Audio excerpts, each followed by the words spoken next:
Hi, and welcome back to this second hour of this Monday edition of Focal Point on AFR Talk. Brian Fisher is my name. Welcome to the White Horse Brigade as we each ride on the White Horse of Truth, following the rider on the White Horse, whose name is Faithful and True, as he leads us in this great campaign of sabotage to retake this enemy-occupied territory and restore it to its rightful sovereign and Lord. Number to call, 888-589-8840 is the number, 888-589-8840. Looking at a piece here from the New York Times talking about the problems with the ObamaCare website. And they brought these specialists in to kind of evaluate the problem. And apparently they've kind of figured out what they think the problem is. And listen to what they say. This is from the New York Times. One specialist said that as many as 5 million lines of software code may need to be rewritten before the website runs properly. 5 million lines of software code may need to be rewritten before, and they say this is going to take weeks.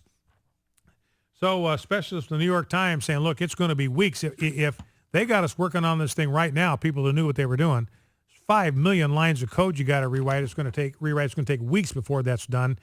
Consumer Reports. A lot of people trust Consumer Reports implicitly.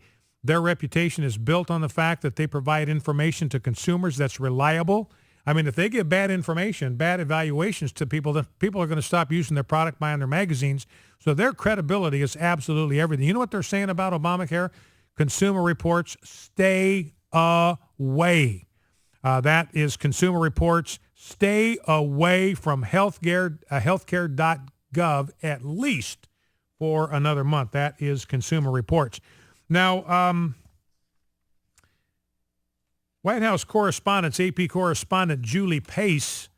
Let's grab clip number 6, Rob, and then Jeff will come back to those audio bites.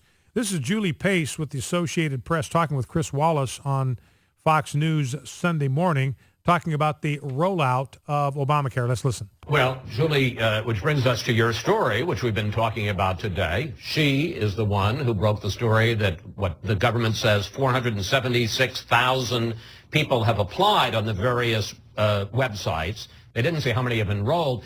A couple of questions. First of all, one, what's the difference between applying and enrolling, and how much does one tell you about the other? Secondly, as someone who covers the White House, how worried are they about what's going on here, the president and his top people? And is Secretary Sebelius in any trouble? So I'll take your second question God, you first. sound like Obama. Okay. The administration, the White House in particular, very worried about this. They have spent a lot of time, a lot of money on this program, and you can't say that this rollout has been anything short of embarrassing for the president. He's going to come out on Monday. He's going to address these problems. It's the first time we'll really have seen him do that. I don't know how he's going to get, but this is sort of going to be a mea culpa from the president. In terms of Secretary, expect him really to say we've messed up here? I think he's going to have to. I think if he comes out and says anything other than that, he's just going to be ripped apart by the media, by the press, because this has really been a disastrous rollout. So that's Julie Pace, Associated Propaganda. Remember, they're the press agency for the Obama administration, big-time supporters, cheerleaders in the tank for him. And what she was saying yesterday is when President Obama came out today, he was going to have to issue a mea culpa, a big apology, an admission that they messed up. He really didn't do that. He said, look, we know the website has been slower for people than we expected. We're getting people in there to fix this thing. Meanwhile, call this call center and you'll get help from somebody. It's got to go to exactly the same website you couldn't get on. So, I mean, what good is that going to do? And if not, get out a number 2 pencil and give us your address, and we'll send you a piece of paper, and you can do it by hand. But this is Associated Press. The White House is very worried about this. This has been nothing short of embarrassing for the president, been a disastrous rollout. Now, Rob, Jeff, let's grab clip A9. This is Sam Stein. Remember, Julie Pace, she's the White House correspondent for the Associated Press. Here's Sam Stein, White House correspondent for the Huffington Post. It seems from all the reporting and from what I can gather that up until very recently, they didn't realize how bad this was going to go out. and no one beta tested the site, which is almost criminal when you think about it.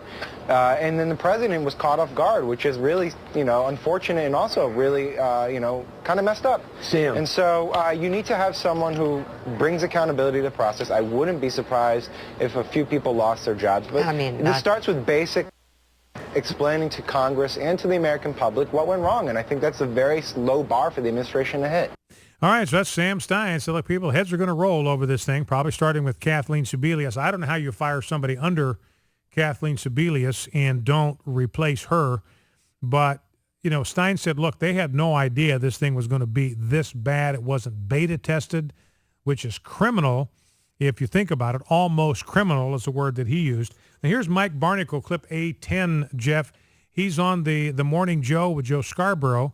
And listen to what he says about the way the Obama administration is playing this. They're lying about it now. They're lying about it. They're not depriving us of information. They are outright lying about what's going on.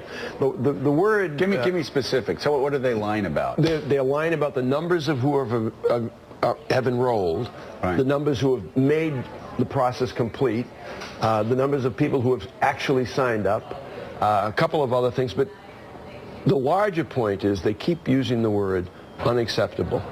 This is outrageous. It's not unacceptable. They've had 2 years to pull this together, to pull this program together. In a country where you can go out to San Jose, California, Cupertino, California, and find 5 people to put together a website that works in about 6 seconds. So Mike Barnicle says, look, they're just flat out lying. I mean, they know the numbers. Julie Pace, I got a piece here, National Review Online by Andrew Johnson. Julie Pace saying, look, the White House knows the numbers. They're just not telling us. They're withholding these numbers because the numbers are so bad, they are so dismal that the White House doesn't even want people to know. So Mike Barnicle, Julie Pace, again, these hardcore leftists saying, look, the Obama administration is just flat out lying to us right now. Now, here is John Dickerson, CBS, A11. Let's run this clip. Jeff, roll. The president basically he's trying to fix more than just a political black eye because there's a point where these problems could threaten the entire enterprise. The idea was that people would get lured into signing up after hearing a flood of great stories about how easy it was to sign up, how the subsidies were going to lower your premiums. But that's not the stories people are hearing. To the extent they're hearing anything, it's that this program is a mess. And John, initially the president said this was like a glitch and compared it to Apple rolling out its new operating system. Why the shift in tone? Because it's been far worse than a glitch. It's been a total fiasco, as Senator McCain said. And the problem here is that the administration could get into sort of a credibility death spiral. There has always been charges from the right that the president's health care promises didn't turn out to be true. But then some of those charges turned out to have some merit. The president said if you had your own health care plan and you were satisfied with it, you'd be able to keep it. Well, that didn't quite turn out to be true. Then we were told, well, these are just tiny little glitches. They are not tiny little glitches. And so the problem is that it's one false promise after another, and that could be a big, big problem. So this is John Dickerson, CBS. Then the Obama administration now is headed into what he calls a credibility death spiral. Nobody is going to believe him. This isn't comparing apples and oranges. It's comparing apples and lemons. Back in 2.